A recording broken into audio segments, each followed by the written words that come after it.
Hi friends, in this video I will deals with magnesium, yet another important mineral. We will see about introduction of magnesium, its biochemical functions, dietary requirements, sources, absorption of magnesium, serum magnesium and disease states associated with magnesium.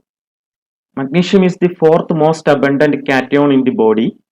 There are many cations in serum such as sodium, potassium, calcium, etc. Magnesium mainly seen in intracellular fluid and is the second most prevalent intracellular divalent cation. Now we will see how this magnesium is distributed in the body. Adult body contains about 25 gram of magnesium, of which 60% complexed with the calcium and phosphorus in bonds. Remaining 40% occurs in the soft tissues and body fluids. One third of skeletal magnesium is exchangeable with serum, as in the case of calcium and phosphorus. What are the important biochemical functions of magnesium? First of all, it is required for the formation of bones and teeth. It serves as a cofactor for several enzymes requiring ATP, adenosine triphosphate. The examples of enzymes which utilizes magnesium as cofactor are hexokinase, phosphofructokinase, fructokinase, alkaline phosphatase, adenyl cyclase, cyclic AMP dependent kinases, etc. Some enzymes are known as metalloenzymes, which require certain metal ions for their activity. In this particular case, the above mentioned enzymes requires magnesium for their activity. We will see the example of hexokinase enzyme, which is involved in the glucose metabolism. It is also known as ATP hexo 6-phosphate transferase enzyme. Its function is conversion of glucose to glucose 6-phosphate. That phosphate moiety is obtained from adenosine triphosphate, so that the ATP involved in this reaction will be converted into ADP molecule, and that releases an inorganic phosphate which will bind to the sixth position of glucose molecule so as to form glucose 6-phosphate. This reaction is catalyzed by hexokinase enzyme, and here magnesium acts as a cofactor. Another common factor in these reactions involving hexokinase, fructokinase, phosphofructokinase, etc. are the involvement of adenosine triphosphate. So ATP molecule act as the source of phosphorus in these reactions. Another important biochemical function of magnesium is that it is necessary for neuromuscular function. Magnesium influences muscle performance by participating in energy metabolism as well as maintenance of muscle contraction and relaxation. Magnesium can interact with muscle proteins so that it helps to maintain muscle contraction and relaxation process. Low magnesium level leads to neuromuscular irritability, and high levels of physical activity increase the body's demand for magnesium, from which it's obviously clear that magnesium is necessary for neuromuscular function. Another important biochemical function is its involvement in glucose metabolism and glucose tolerance. Magnesium is required for insulin dependent uptake of glucose. This insulin dependent uptake of glucose is reduced in magnesium deficiency. Low magnesium level leads to impaired activity of insulin dependent signaling kinases and magnesium dependent enzymes of carbohydrate metabolism. Insulin dependent uptake of glucose is essential for the maintenance of blood glucose level, and glucose homeostasis is achieved by the activity of insulin dependent uptake of glucose as well as magnesium dependent enzymes of carbohydrate metabolism. Magnesium supplementation improves glucose tolerance. So for the maintenance of blood glucose level, magnesium is essential. Another important biochemical function of magnesium is its important role in the maintenance of the structure and functions of DNA and RNA. Sodium potassium, magnesium and calcium are critical for the stability, proper folding and functioning of RNA. Metal ions help to facilitate macromolecular interactions as well as the formation of supramolecular structures. Next is the role of magnesium in the maintenance of the structure and functions of DNA. Magnesium play a key role in the structure and the enzymology of DNA. As counterions, they interact with the phosphate groups, thus neutralizing the negative charges of the DNA backbone. DNA backbone consists of sugar and phosphate, and this phosphate is having a negative charge. So magnesium acts as a counterion which interact with the phosphate groups. Thus, it can neutralize the negative charges of the DNA backbone. Actually, the binding of magnesium ions affects the physicochemical properties of the DNA. The largest effects are on the stability of the double helix. Melting temperature of the DNA increases with increasing magnesium concentration, and this stabilization has been attributed to the decrease in electrostatic repulsion between phosphate groups upon binding of the positively charged magnesium counterions. So the interaction of magnesium with the nucleic acid stabilizes the DNA structure by neutralizing the negative charges on the DNA backbone. Next is about the dietary requirements and sources. Adult man requires about 350 milligram of magnesium per day, whereas adult woman requires 300 milligram per day. The abundant sources of magnesium are milk, meat, grains, fruits, nuts, green leafy vegetables, etc. How this magnesium is absorbed from the intestine? Magnesium is absorbed by the intestinal cell through specific carrier system.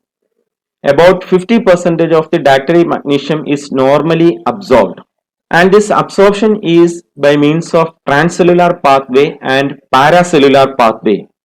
Paracellular pathway or paracellular transport refers to the transfer of substances across an epithelium by passing through the intracellular space between the cells. Whereas in transcellular transport, substances travel through the cells passing through both apical membrane and basolateral membrane. The absorption of magnesium ranges from 25% to 75%, and a typical absorption is 120 milligram per day. And in transcellular channels, TRPM6 and 7 are involved. This TRPM6 and 7 are magnesium transport channels of the intestine, and mutations of this magnesium transport channel of the intestine may lead to hypomagnesemia and hypocalcemia. Parathyroid hormone can increases the magnesium absorption. How the homeostasis of magnesium is achieved? Mainly by intestinal absorption, renal reabsorption and renal excretion. These are the way by which the magnesium level is regulated. So kidney filters about 2000 to 400 milligram per day, and this filterable component is free serum magnesium. That means about 70% of the total magnesium is filterable magnesium, that are free serum magnesium. The different segments of the nephrons are tasked with the magnesium reabsorption process. In proximal convoluted tubules or PCT, 10 to 20% of the magnesium is reabsorbed, whereas in a loop of Henle, 70% can be absorbed. In DCT or distal convoluted tubule, about 10% of the magnesium is reabsorbed. Next is the normal serum level of magnesium. The normal value of serum magnesium is 1.8 to 2.2 milligram per deciliter, whereas the magnesium content in RBC is 5 milliequivalents per liter. In muscle tissue, it is somewhat higher, around 20 milliequivalents per liter. 70% of the magnesium exists in a free state, and this 60% is in ionized form and 10% in combination with other ions. 30% of the magnesium are protein bound, among which 25% to albumin and 5% to globulin. Next is the magnesium deficiency and toxicity. Deficiency of magnesium is known as hypomagnesemia. In this condition, the magnesium level falls below 1.7 milligram per deciliter. The symptoms of hypomagnesemia are abnormal nerve and muscle function, that is neuromuscular hyperirritability, weakness and convulsions.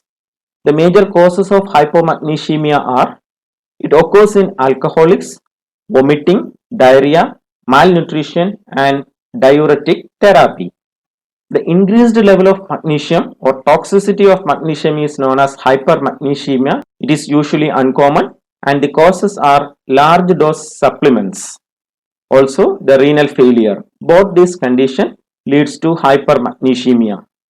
The symptoms are: the magnesium intoxication causes depression of neuromuscular system, which causes lethargy, a condition characterized by extreme fatigue or drowsiness or prolonged sleep patterns, hypotension, respiratory depression, bradycardia, and weak tendon reflexes. Bradycardia is the condition of having a slow heartbeat defined as under 60 beats per minute for an adult. In severe condition, the hypermagnesemia may lead to acute rhabdomyolysis. Rhabdomyolysis is the rapid disintegration of striated muscle tissue accompanied by the excretion of myoglobin in the urine. Hypermagnesemia induces decrease in serum calcium level by inhibiting parathyroid hormone secretion. And now here is a reflection spot question. Which among the following disease causes hypomagnesemia? The options are multiple myeloma, rickets, hyperparathyroidism and hypoparathyroidism. And we will have a recap. Magnesium mainly seen in intracellular fluid. It is required for the formation of bones and teeth. Magnesium serves as a cofactor for many enzymes. It is essential for neuromuscular function. It is required for proper glucose tolerance.